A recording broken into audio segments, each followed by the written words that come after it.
Finally अभी मैं हूँ यूक्रेन में। Welcome to Ukraine. 2 से 3 घंटे करीब लाइन में खड़ा रहना पड़ा मुझे इमिग्रेशन की लाइन में। मुझे जो सारे लोग लाइन में जो रशिया के और अदर कंट्री के लोग थे वो लोग को आसानी से जाने दे रहे थे, पर मुझे साइड में कर दिया एंड एक पुलिस वाले को, एक बड़े कोई ऑफिसर को बुलाया।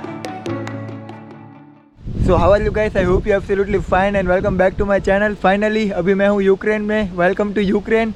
मैंने बॉर्डर क्रॉस कर ली है। फाइनली मैं यूक्रेन में हूँ। यहाँ पर है बॉर्डर यूक्रेन की एंड पूरी प्रोसेस हो गई है मेरी कंप्लीट। इमिग्रेशन हो गया। दोपहर के 1 बजे मैंने बॉर्डर क्रॉस करना चालू किया था और अभी शाम के 6 बज चुके हैं। पूरे 5-6 घंटे लगे मुझे बॉर्डर में। बहुत सारी प्रोसेस की इमिग्रेशन, बहुत सारे क्वेश्चन पूछे, बहुत सी लंबी कहानी है, तो मैं आपको शांति से बताता हूँ। अभी मुझे यूक्रेन में खार्किव जाना है, जो यहाँ से बॉर्डर से 50 किलोमीटर दूर है, 50 किलोमीटर दूर है।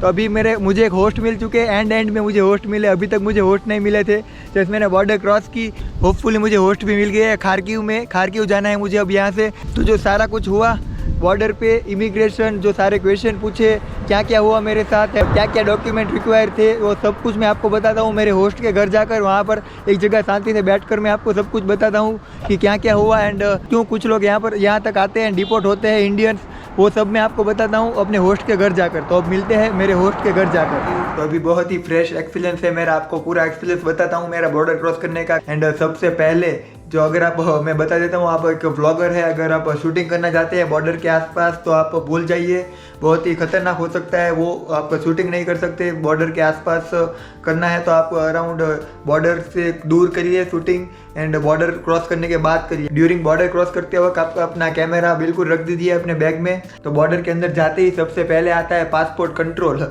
जिसमें 1 घंटे, पूरे 1 घंटे लाइन में खड़े रहने के बाद मेरा नंबर आया और मेरा पासपोर्ट उन लोगों ने चेक किया। पूरे आधे घंटे मेरा पासपोर्ट उन लोगों ने चेक किया। बहुत ही बारीकी से मेरा पासपोर्ट पूरा चेक हुआ यहाँ पर कि कोई फेक वीज़ा नहीं है या फिर फेक पासपोर्ट नहीं है। जिस भी कंट्री से आप बॉर्डर क्रॉस कर रहे हैं उस कंट्री में आते वक्त आपको एक इमिग्रेशन कार्ड मिलेगा, इमिग्रेशन की रिसिप्ट मिलेगी, वो आपको वहाँ पर पासपोर्ट के साथ देनी पड़ेगी।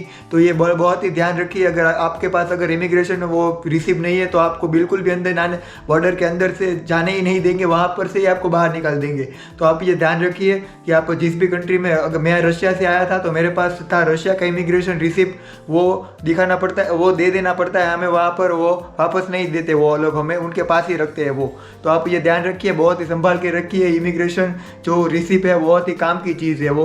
तो इसको आपको खो दिया तो फिर आप नहीं जा सकते दूसरी कंट्री में, आपको वापस ही जाना पड़ेगा इंडिया बैक। ये वहाँ पर मेरा पासपोर्ट चेक किया एंड इमिग्रेशन रिसिप्ट उन लोगों ने ले ली एंड पासपोर्ट मेरा बैक मुझे दे दिया।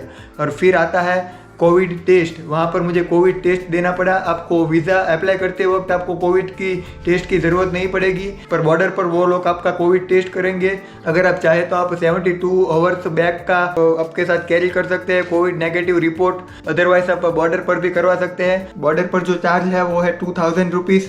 2000 रुपीज़ मुझे वहाँ पर देना पड़ा कोविड टेस्ट के लिए। एंड बस अराउंड 5 से 10 मिनट के अंदर मेरा रिपोर्ट दे दिया था उन लोगों ने।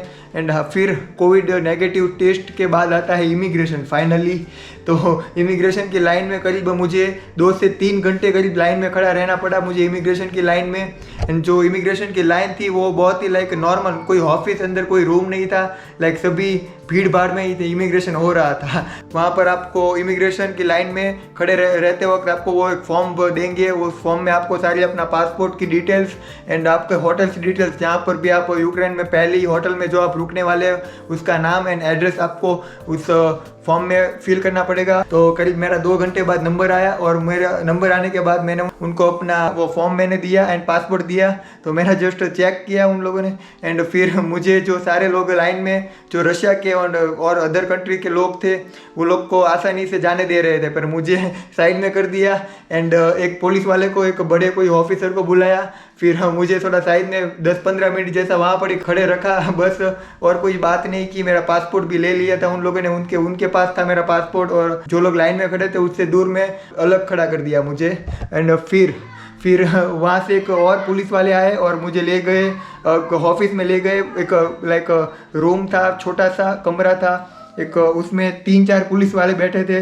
एंड फिर सवाल पे सवाल चालू कर दिए मुझ पे कि क्या क्या डॉक्यूमेंट है तुम्हारे पास एंड क्या तुम्हारा पर्पस है यूक्रेन जाने का, एंड तुम्हारा फाइनेंशियल मैनेजमेंट क्या है कि तुम कितने पैसे स्पेंड करने वाले हो यूक्रेन में, तो सब कुछ आपके पास डॉक्यूमेंट चाहिए, आपके पास जेरोक्स चाहिए, मोबाइल में भी नहीं चलेगा, आपके पास जेरोक्स चाहिए जो आप उन लोगों को दिखा सकेंगे तो ही वो लोग मानेंगे। आपके पास पक्का प्रूफ चाहिए, मेडिकल इंश्योरेंस भी चाहिए, कोविड नेगेटिव रिपोर्ट चाहिए, सारे डॉक्यूमेंट थे वो मैंने अपने जेरोक्स करके रखे थे। हाँ, पर मेरे पास बैक टू इंडिया की रिटर्न टिकट नहीं थी क्योंकि मेरा कोई प्लान नहीं है। अगर अदरवाइज मैं यहाँ से कोई और भी कंट्री जाऊँगा, मुझे खुद नहीं पता मैं कहाँ जाऊँगा या फिर बैक टू इंडिया भी जाऊँगा, तो मैंने जो नेचुरल था वही उन लोगों से बता दिया कि मेरे पास इंडिया की बैक रिटर्न टिकट नहीं है मेरे पास, क्योंकि मुझे नहीं पता कि मैं यूक्रेन से कहाँ जाऊँगा, खुद नहीं पता मुझे। तो वो उन लोगों ने एक्सेप्ट कर लिया। मैंने उन लोगों से कहा कि मैं एक ट्रैवलर हूँ, फुल टाइम ट्रैवलर हूँ एंड स्टूडेंट भी हूँ, इंडिया में कॉलेज की स्टडी करता हूँ एंड सारे डॉक्यूमेंट पहले मुझे उन लोगों ने चेक किए ठीक से। उन लोगों को इंग्लिश बिल्कुल ही नहीं आती थी, तो हम लोग लाइक गूगल ट्रांसलेटर से बात कर रहे थे नॉर्मली, ऐसा कुछ डरा नहीं रहे थे वो लोग मुझे, क्योंकि मेरे पास सारे डॉक्यूमेंट थे। वो जो भी सवाल पूछते थे उसका नॉर्मली मैं अच्छे से जवाब दे रहा था। फिर उन लोगों ने कहा कि अगर ये सारी बातें तुम्हें कैमरे में रिकॉर्ड करनी पड़ेगी, तो वो लोगों ने एक लाइक छोटा मोबाइल जैसा कैमरा था पहले, उसमें सारा रिकॉर्ड किया ट्रांसलेटर से बात करते करते कि तुम्हारा पर्पस क्या है। एंड हाँ, 2-3 सवाल ऐसे पूछे, मुझे हैरान कर दिया कि वो लोग पूछ रहे थे कि क्या आपने कभी क्रीमिया करके एक रशिया में क्रीमिया करके एक सिटी है, लाइक रीजन है, टेरिटरी है, क्या आपने उसमें कभी ट्रैवल किया है? तो मैंने कहा मैंने नहीं किया है ट्रैवल। अगर आपने वहाँ पर ट्रैवल किया है रशिया में तो आपको यूक्रेन नहीं जाने देंगे वो लोग, आपको वहाँ से ही वापस रशिया भेज देंगे या फिर आपको इंडिया वापस जाना पड़ेगा, क्योंकि जो क्रीमिया है वो कुछ लाइक प्रॉब्लम में है। पहले वो यूक्रेन में था पर अभी वो रशिया के पास, रशिया के कब्जे में है, तो वो कुछ लाइक उनकी प्रॉब्लम्स है। तो अगर हमने वहाँ पर क्रीमिया में अगर ट्रैवल किया है तो हमको वो लोग यूक्रेन में नहीं आने देंगे।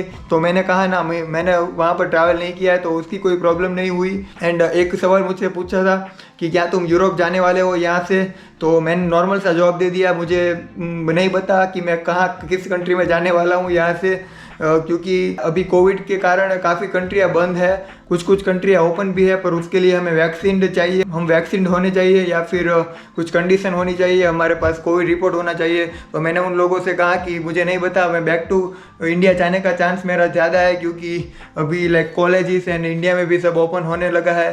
तो मैंने कहा मैं इंडिया बैक जाऊँगा यहाँ से 99%। तो वो लोग उन लोगों ने एक्सेप्ट कर लिया। एंड मैंने कहा मैं यूट्यूबर हूँ, तो मेरी यूट्यूब चैनल भी उन लोगों ने चेक की एंड सब कुछ देखा, कि पूछा कि तुम किस टाइप की वीडियो बनाते हो। मैंने कहा travelling information and like adventurous का मेरा कंटेंट है, मैं वो वीडियो बनाता हूँ। तो एंड दूसरी बार भी कैमरे में शूट किया, उस बार कुछ लाइक कंप्यूटर्स का कैमरा था उसमें शूट किया। ये सारी जो कहानी है वो अराउंड 2 आवर्स चली। मेरा बैग वहाँ पर उस रूम के ठीक बाहर रखा था एंड 3-4 पुलिस वाले बार अलग अलग पुलिस वाले आ रहे थे पूछने के लिए। पहले कोई दूसरा आता था, फिर कोई दूसरा आता था, तो वो लोग चेक कर रहे थे कि क्या मैं हर बार लाइक सेम टू सेम जवाब दे रहा हूँ कि नहीं, कुछ डिफरेंट तो नहीं हो रहा।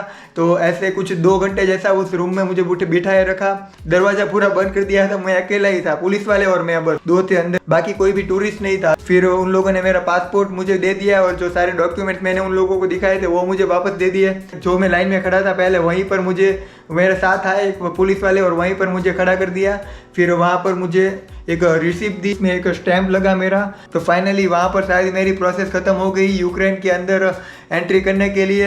एंड फिर फाइनल एक प्रोसेस है जिसमें आपका पूरा बैग चेक होगा एंड आपको पूछेंगे कि आप कौन सी करेंसी आपके साथ कैरी कर रहे हो, आपके पास कितने यूरो है या फिर आपके पास कितने डॉलर है या फिर आपके पास कितने INR इंडियन रुपीज़ है, तो वो आपको बताना पड़ेगा। एंड फिर फाइनली उसके बाद हम जा सकते हैं यूक्रेन की बॉर्डर क्रॉस करने के लिए। ये थी सारी मेरी इमिग्रेशन की कहानी। ऑल ओवर सब कुछ अच्छा रहा, स्टाफ उन लोगों का अच्छा था। अगर अब सही हो तो हमें डरने की कोई बात नहीं है, क्योंकि बहुत सारे लोग हैं इंडियंस जो लाइक डोंकी कर देते हैं, यहाँ से यूक्रेन के बाद कोई यूरोपियन कंट्रीज में चले जाते हैं। तो हमारी जो थोड़ी इमेज है उनके सामने थोड़ी डाउन है अभी। तो आप अगर सही हो तो आपको कोई डरने की ज़रूरत नहीं है। प्लीज़ ऐसा कुछ मत कीजिए जिससे हमारी इंडियंस की ही इमेज खराब हो, किसी एक की वजह से फिर बहुत ही लोगों को ये सब झेलना पड़ता है पीछे। तो यही थी सारी इमिग्रेशन की मेरी कहानी। आई होप आपको यूक्रेन के इमिग्रेशन के रिगार्डिंग सारी इन्फॉर्मेशन मैंने आपको इस वीडियो में दे दी है एंड आई होप आपको ये वीडियो अच्छा लगा हो। अगर अदरवाइज और भी कोई आपके पास क्वेश्चन है एंड आप पूछना चाहते हो तो आप मुझे नीचे नीचे कमेंट में बता सकते हैं। अदरवाइज आप मेरे इंस्टाग्राम में भी मेरा कांटेक्ट कर सकते हैं, मैं उसकी लिंक नीचे डिस्क्रिप्शन में दे दूंगा। Thank you so much for watching this video. I hope you like this video and subscribe my channel and as always be happy, be positive, keep travelling and enjoy your life.